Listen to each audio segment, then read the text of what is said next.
All right, welcome back.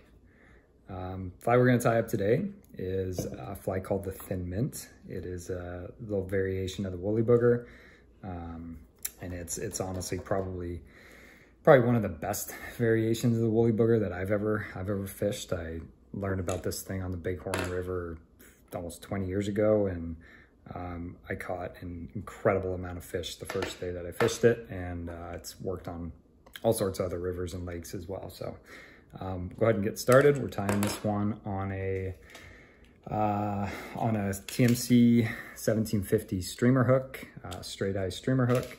Right now I've got a brass bead on this one, but typically I use a tungsten bead. I just happen to be all out of tungsten beads, and I haven't gotten any more yet. So just so you can see what this looks like, this is with a brass bead, and we'll start by just wrapping 7 or 8 wraps lead-free wire to push that up under the bead. Will secure everything in place.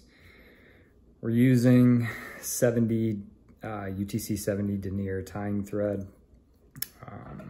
So we'll build up a little thread base behind the wire, and then make a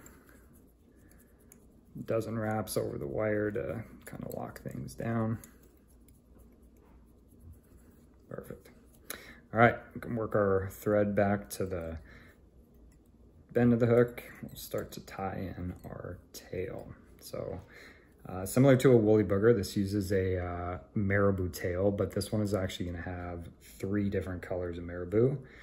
I've seen it tied with lots of different colors, but I'm using a burnt, kind of a burnt orange, an olive, and a black marabou feather. So something with this is, it's called a thin mint for a reason. It's meant to be fairly small and fairly streamlined. So you don't want to use a big, massive bushy tail. So I'll take the marabou feather, which starts out looking like this, and basically strip it down so that you're just going to be tying in kind of the tips of the feather. So want it to be about the length of the hook. So we'll tie in, I haven't quite figured out which color needs to go first, because I think I've done it in every order and it still catches fish. So there's the orange first, and then we'll tie in our olive next. And again, same length, couple wraps, and then black will go on top.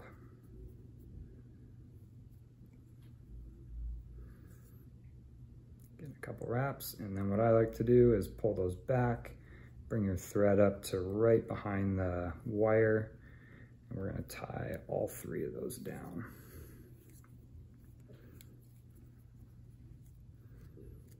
There we go. We can trim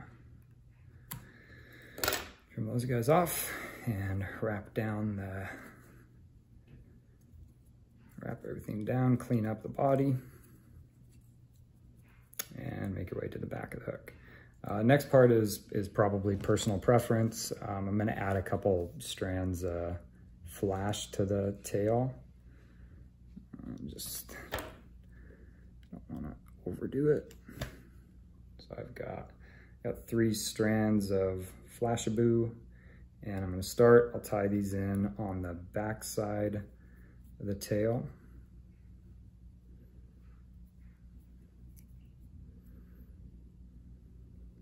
Wraps, and then we're just going to pull it over and bring it down the other side, and there we go. Trim those off just a little bit longer than the length of the tail. Perfect. Okay, next we are going to tie in our rib, which is going to be a copper wire. So I'll lay down a piece of copper wire. This is what we'll also use to secure the hackle down. And you can use peacock herl to wrap the body of this. On this one, I tie a lot of them with peacock herl, but in this one, I'm actually going to be using peacock chenille, which once it's wrapped, it doesn't look doesn't really look any different, and I found it works just as well. So when you tie this down, make sure you pull some of those chenille fibers off so you expose just the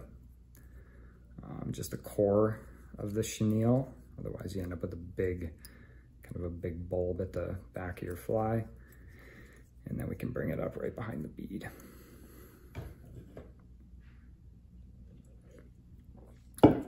All right, let's wrap the chenille. Kind of pull it back as you go. And go right up to behind the bead.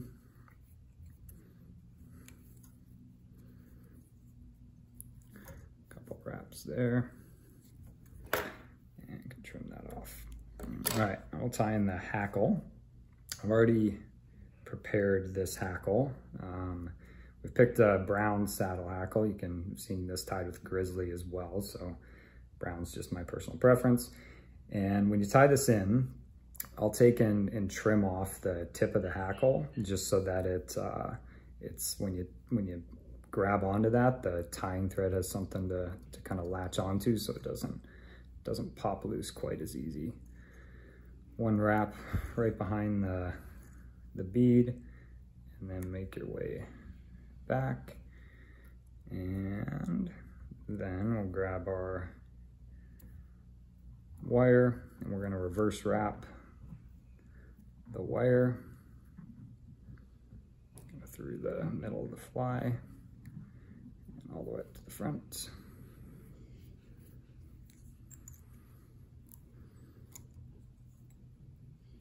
Couple good hard wraps to lock it down, and then you should be able to just helicopter that off.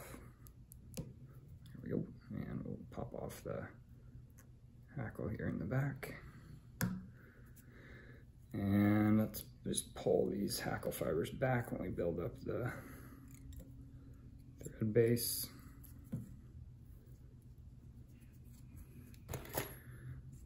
Add in a whip finish. And there we go.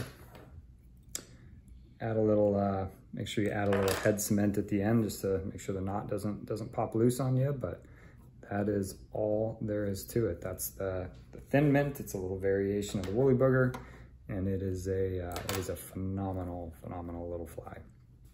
So tie a bunch up and get out there and catch some fish. Good luck. Thanks for watching.